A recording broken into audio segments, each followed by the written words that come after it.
жылы 15-қарашада айналымға енгізілді. Біздің Қазақстан мемлекетінің валютасы ұлттық, бұл бізде теңге. Бізде болсын 15-қараша ұлттық валюта, яғни теңге күні екен. Балалар, біздерде мысалы валюта дегеніміз ол теңге, қазақтың, яғни Қазақстан мемлекетінің валютасы бұл теңге. Ресей мемлекетінің валютасы қандай, білесіздер ме?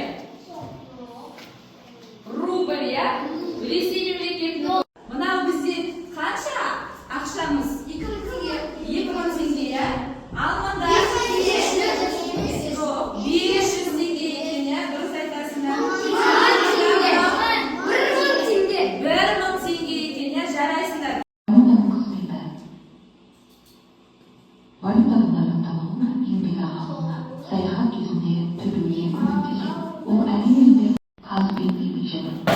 Ақшаны жаппай, өтемей, таза ұстау керек.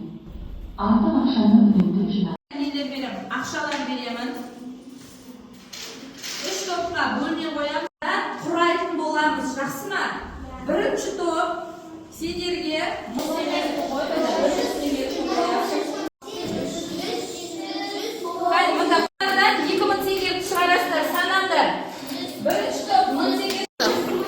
сендер теңгелерден монетаға ақша құраңдар, 500 теңге шығу керек.